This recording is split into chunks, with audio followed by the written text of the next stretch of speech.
jamaah tersesat di Baitullah? Emang ada? Yuk kita bahas. Assalamualaikum warahmatullahi wabarakatuh. Oke, di part ke-24 ini akan ngebahas tentang banyak sekali fenomena yang terjadi di Baitullah, dan salah satunya adalah tentang para jamaah yang tersesat di Baitullah. Siapa aja sih biasanya yang tersesat, yang mengalami perjalanan yang membingungkan ketika di Baitullah? Dan biasanya adalah jamaah yang sudah sepuh-sepuh, atau memang yang mereka itu masih muda, tapi memang sengaja Allah berikan hikmah melalui ketersesatan jalan tersebut. Oke, sedikit ini cerita tentang salah satu kisah di tahun 2023 kemarin gitu ya. Ada salah satu jamaah yang memang ini tuh jamaahnya bukan dari jamaah dari travel yang Indah ikuti, bukan dari rombongan kami, tapi jamaah dari luar. Dan jadi waktu itu pernah terbesit kayak gini, pas di Indonesia sempat dengar gitu ya, atau bahkan sering kita dengar ya, kata suami ada jamaah yang tersesat gini-gini, yang ngurus, beliau tuh sering ngurusin ada jamaah yang tersesat, ada jamaah dari travel lain dan sebagainya, yang mereka tuh nggak tahu jalan pulang dan sebagainya gitu kan. Akhirnya beliau bantu untuk mengantar mereka pulang ke hotelnya gitu kan, dan sebagainya. Dan ternyata qadarullah pas tahun 2023 itu terbesit aja di hati gitu, di pikiran juga, bahwa yang tersesat gitu kayak gimana ya gitu. Dan qadarullah pada saat Indah ba'da subuh di Masjidil Haram, setelah sholat subuh, duduklah, sebelum subuh, duduklah saya sekitar 20 menitan gitu mau subuh, duduk di pelataran Masjidil Haram. Kemudian di samping saya ada ibu-ibu dari travel mana gitu, dan ternyata kita satu kota, dari Depok juga gitu. Dia cerita bahwa katanya saya sedang menunggu suaminya saya sedang menunggu suami saya di sini di depan pintu 79 katanya gitu kan. Tapi ternyata dia tadi ditunggu-tungguin kok suaminya tuh nggak ada gitu kan. Akhirnya tapi katanya tadi suaminya tuh ngasih amanah bahwa katanya nanti sebelum sholat subuh gitu ya, janjian di pintu 79 ini. Tapi ternyata katanya setelah beliau nungguin lama kok nggak ada suaminya. Terus beliau juga nggak bawa handphone, kemudian juga dia juga nggak tahu hotelnya di mana, ada di ID card tapi lupa jalan pulangnya kemana dan sebagainya. Padahal tuh masih muda, bukan ibu-ibu yang sepuh, bukan ibu-ibu yang umurnya 50, 60, 70, tapi masih sekitar 40 tahunan. Dan itu saya yakin masih seger, bugar, dan masih bisa jalan kaki jauh, dan bahasa itu masih kuat, dan ingatan dan pikirannya seperti itu. Dan akhirnya apa yang terjadi? Yaudah yuk katanya, Mbak, katanya saya mau sholat tapi pengen sholat di dalam gitu kan. Oke, kalau kayak gitu yuk aku ajak untuk sholat di dalam. Kita menelusuri pintu 79, kita nyari tempat terbaik untuk bisa sholat dan menghadap langsung ke Ka'bahnya. Dan alhamdulillah kita duduk dan bisa sholat subuh di sana. Jadi kita sholat fajar, kemudian sholat subuh, dan bisa tadarus dulu. Setelah itu, ini kita ngobrol-ngobrol, karena memang niat saya hari itu mau sholat di pelataran Ka'bah tadinya, kemudian bisa turun ke bawah untuk mencium kiswah, kemudian untuk berdoa di Multazam seperti itu. Dan akhirnya setelah ngobrol-ngobrol, si ibu itu juga mau ikutan, cuman katanya dia masih menunggu suaminya gitu. Gimana ya gitu, cuman pas kalau seandainya mau menunggu suaminya lagi di pintu yang tadi itu kayaknya kayaknya nggak ketemu nih Kak ya Mbak gitu kan.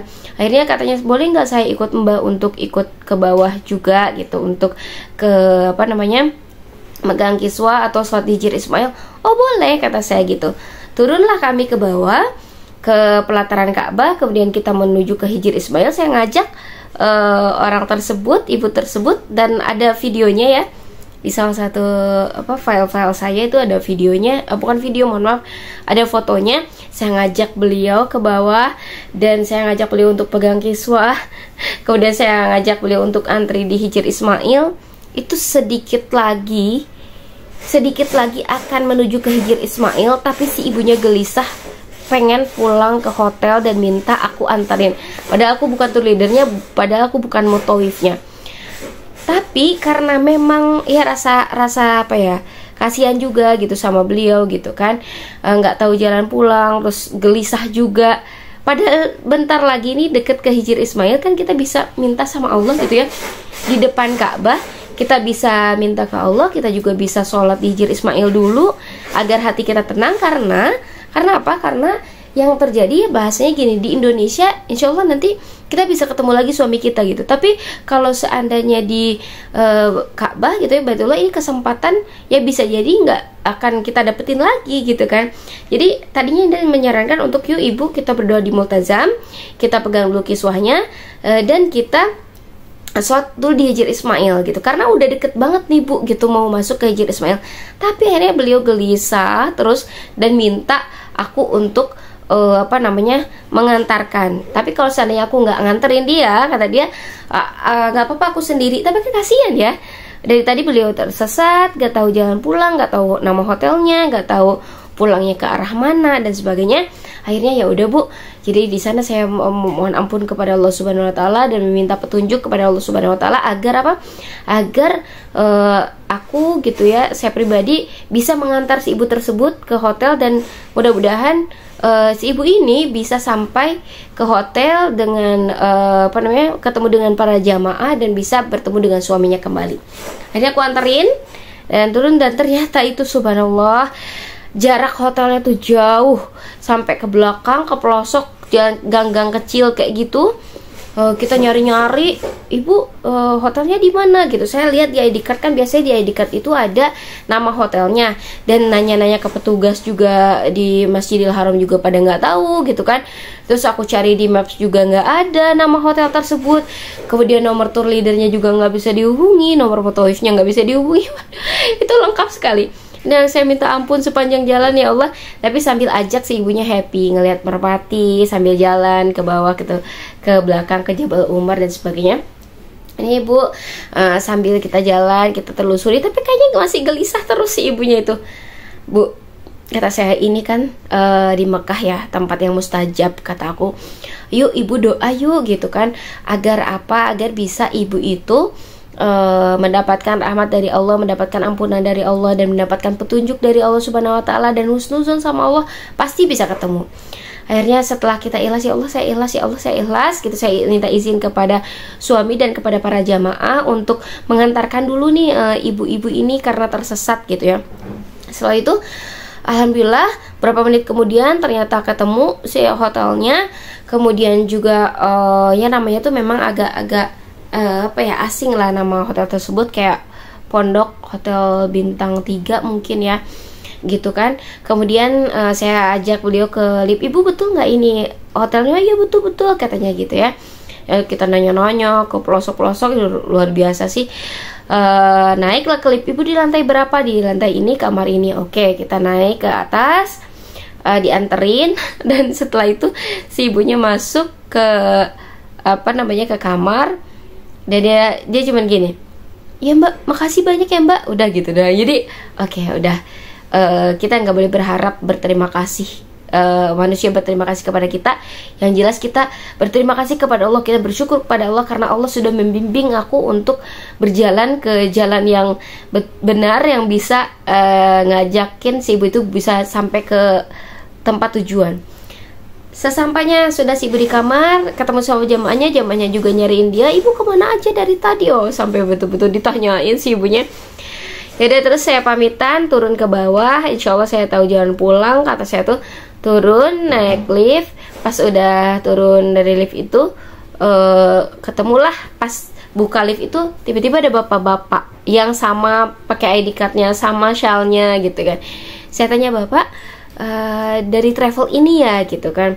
Iya mbak gitu kan. Bapak kenal dengan ibu ini nggak namanya gitu, dengan apa ya ya satu travel nggak dengan ibu ini? Iya katanya, itu istri saya kata dia gitu. Oh gitu pak, tapi si bapaknya memang udah agak sepuh sih gitu. Oh istri bapak gitu kan, itu tadi dari subuh nyariin bapak, saya anterin tadi ke kamar ke atas ya pak gitu kan. Oh gitu mbak, makasih banyak gitu. Pas sudah nyampe kata saya tuh, saya ikut dulu tuh aku ke atas nganterin si bapak itu. Nyampe lah ke kamarnya si ibu-ibu yang tadi. Akhirnya saya tanya, ibu, assalamualaikum bu, ini bapak sudah ada, tadi saya ketemu di bawah gitu kan. Akhirnya ya itulah malah yang terjadi, mereka marah-marah, bapak sih, ibu sih gitu kan. Tapi ya Allah, astagfirullahaladzim. Pokoknya yang jelas kita bersyukur sama Allah. Allah yang kasih kita petunjuk, Allah kasih bimbingan kepada kita, dan itulah hadiah terbaik ya, melalui kisah-kisah orang lain. Jadi kita dapat hikmahnya. Setelah itu turunlah, sambil di perjalanan saya mengabadikan berbagai momen gitu kan di Masjidil Haram, merpati-merpati, kemudian bangunan-bangunan dan sebagainya. Nah, kira-kira apa yang hikmahnya? Kenapa banyak orang yang bisa tersesat di Baitullah seperti itu? Bukan hanya satu orang, dua orang, orang Indonesia. Ya, salah satunya adalah bisa jadi karena si ibu atau bapak itu tidak mengikuti manasik, atau bisa jadi ketika mengikuti manasik dia tidak paham, tidak mendengarkan ustadznya, atau memang mungkin ya pikirannya di bawah rata-rata misalkan gitu kan, yang tidak tahu bagaimana hal-hal yang berkaitan dengan umroh dan sebagainya, atau memang dia tidak menghafal di mana hotelnya dan sebagainya, dan atau salah satu hal lainnya adalah dia memang sengaja Allah berikan hal-hal yang demikian ya agar mereka berpikir gitu, agar mereka juga menjadi hikmah juga bagi kita yang menemukan juga seperti itu. Dan salah satu langkah atau solusi agar kita tidak tersesat di Baitullah, salah satunya adalah kita harus ikut manasik, dan kita harus betul-betul perhatikan bagaimana Ustadz menyampaikan hal-hal yang berkaitan dengan umroh, bukan hanya fikihnya, bukan hanya motivasinya, bukan hanya manasiknya, akan tetapi nanti panduan-panduan bagaimana nanti agar tidak terpisah dari rombongan dan para jamaah ketika berada di Baitullah seperti itu ya. Bukan hanya di Mekah saja, bukan hanya di Masjidil Haram, akan tetapi nanti pas ketika hotelnya di mana, kamar nomor berapa, nomor tour leadernya berapa, nomor mutawifnya berapa, hotelnya namanya apa, di samping apa ya, kumpul jam berapa, handphonenya jangan sampai ketinggalan, jangan habis baterai gitu kan, kuotanya harus tetap nyala, pokoknya dan sebagainya. Dan insya Allah mudah-mudahan di next video ini akan ngebahas lagi tentang bagaimana solusi agar menjadi tamu terbaiknya Allah Subhanahu wa Ta'ala. Bukan hanya memperhatikan adab, tapi betul-betul tentang kita memperhatikan tentang kelengkapan keberangkatan, sehingga kita tidak menjadi tamu yang terusir dari Baitullah. Itu saja, terima kasih banyak. Wassalamualaikum warahmatullahi wabarakatuh. عروسة النور تاج البدر يبرزها